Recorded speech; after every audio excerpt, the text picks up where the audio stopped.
अस्सलाम वालेकुम। Welcome to all about physics. आज की इस वीडियो में हम फेडरल बोर्ड की जो क्लास 9th के लिए बुक है उसके कुछ न्यूमेरिकल वगैरह समझेंगे। चैप्टर 3 है, इसके न्यूमेरिकल्स हैं। सबसे पहला न्यूमेरिकल है, a body is holding book of mass 2 kg, how much force is he applied on a book, if he move it up with acceleration of 3 meter पर second, how much should he apply total force on a book. अच्छा, इस statement को हम इस तरह समझ सकते हैं कि एक लड़का है, उसने अपने हाथ में एक बुक उठाई है जिसका वज़न जो है 2 kg है। तो एक टाइम पे उसके ऊपर ग्रेविटेशनल पुल भी है और उसके साथ साथ अगर वो 3 मीटर पर सेकंड स्केयर एक्सेलरेशन के साथ ज़मीन के ऊपर चलता है, तो वहाँ उसके ऊपर वो कितनी फ़ोर्स लगाएगा कि वो आगे की तरफ जाए, और उस वक्त उसके ऊपर अर्थ की वजह से या ग्रेविटेशनल पुल की वजह से कितनी फ़ोर्स लग रही है, ये हमने फाइंड करनी है और इनका टोटल सम भी कैलकुलेट करना है कि टोटल फ़ोर्स कितनी होगी। जिस तरह हमारे पास जो गिवन डेटा है उसका जो मास है 2 kg है, एक्सेलरेशन जो है ग्रेविटी की वजह से जो उसको डाउनवर्ड खींच रहा है वो है 9.8 मीटर पर सेकंड स्क्वायर, और जो सेकंड एक्सेलरेशन है वो अब इसके पास 3 मीटर पर सेकंड स्केयर। तो एक एक्सेलरेशन तो जो उसके अगेंस्ट लग रहा है और एक एक्सेलरेशन टूवर्ड अर्थ है, तो इसमें हमारे पास दो डिफरेंट टाइप की फोर्सेस आ जाएंगी। एक फोर्स जो उसको होल्ड करने के लिए यूज़ होगी, यानी कि जो ग्रेविटेशनल पुल को बैलेंस करेगी, उस वक्त हमारे पास जो एक्सेलरेशन होगा वो due to gravity that is 9.8 metre पर सेकंड ही कंसीडर होगा। तो दूसरे नंबर पे हमने फाइंड करना है कि उस बुक के ऊपर टोटल फोर्स कितनी लग रही है।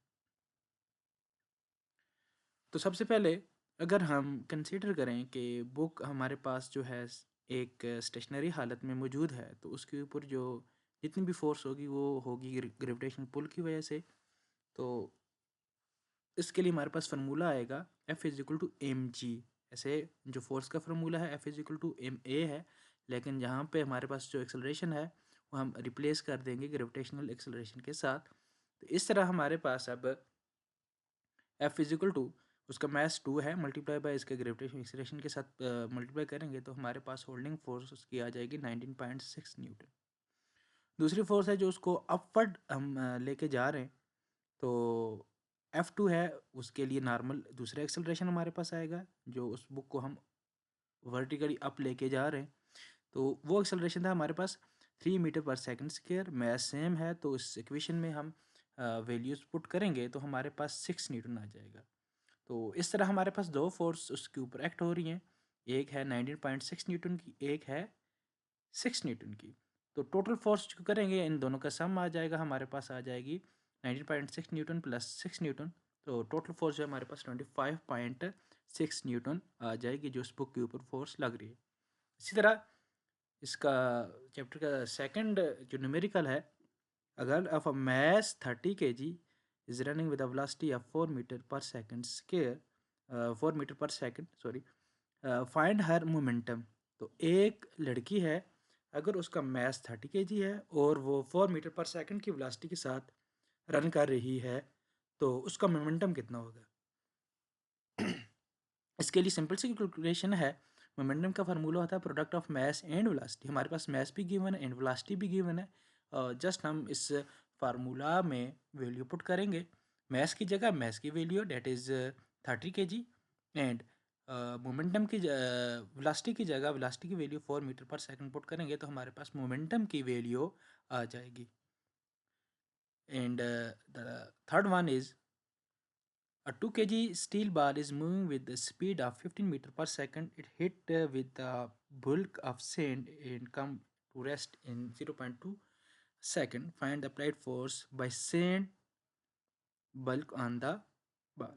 जैसे रेत का ढेर है, उसके ऊपर एक स्टील का बाल जो है अगर 15 मीटर पर सेकंड की स्पीड के साथ हिट करता है, तो हमने ये देखना है कि अगर वो जो 0.2 मीटर 0.2 सेकंड के बाद अगर वो बाल 0.2 सेकंड के बाद रेस्ट में आ जाता है, तो सैंड की वजह से उस बाल के ऊपर कितनी फोर्स लगी।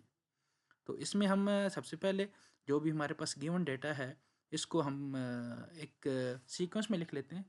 जो मैस है हमारे पास स्टील बॉल का, वह 2 kg।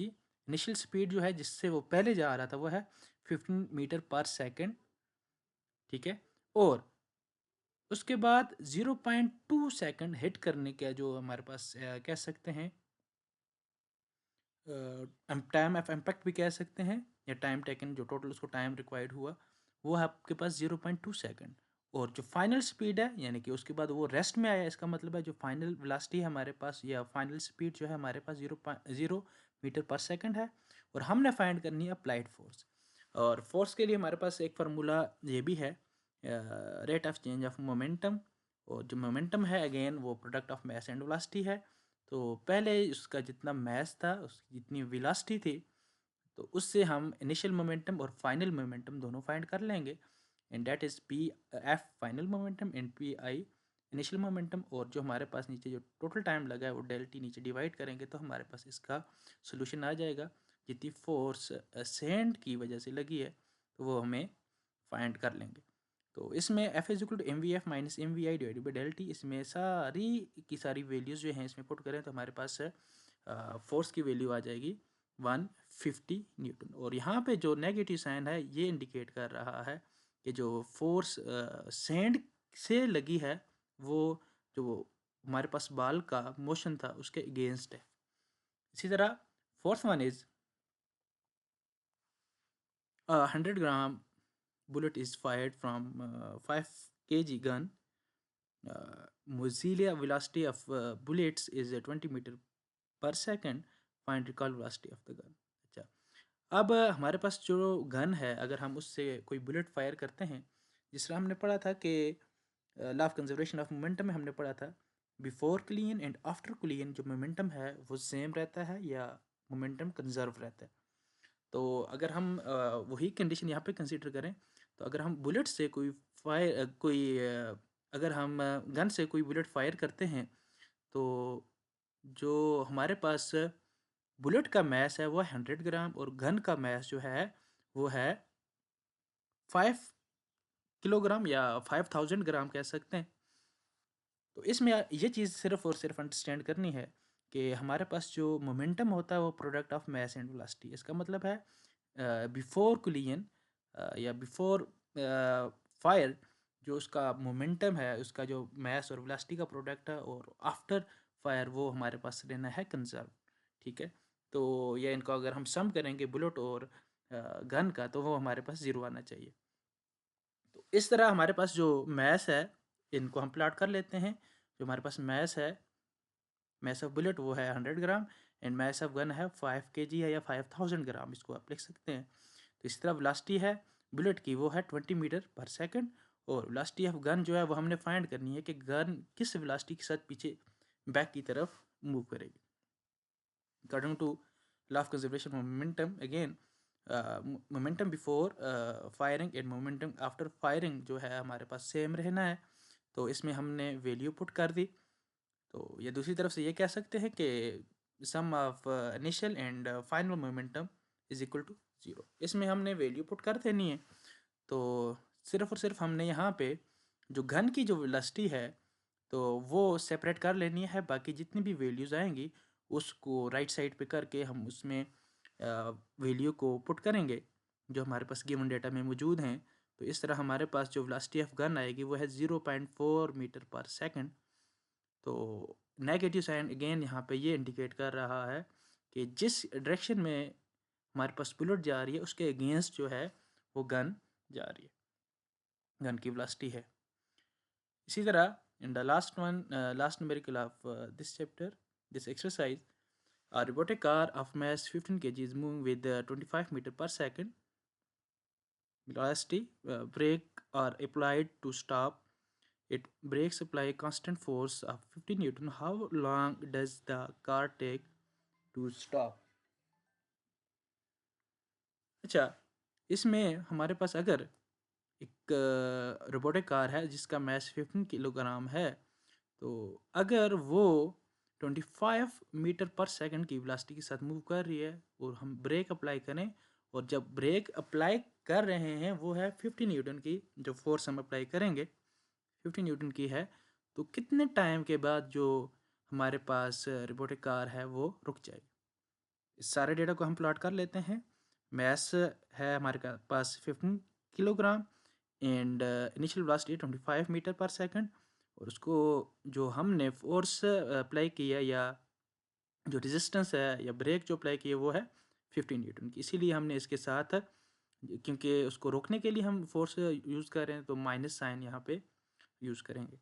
उसके साथ साथ जो हमारे पास फाइनल स्पीड है या फाइनल वेलोसिटी जो होगी रोबोटिक कार की, वो ज़ीरो होगी, क्योंकि हमने उसको स्टॉप करना है। तो टोटल हमने टाइम कैलकुलेट करना है, टाइम कितना लगेगा उसको रुकने में, डेल टी हमने फाइंड करना है।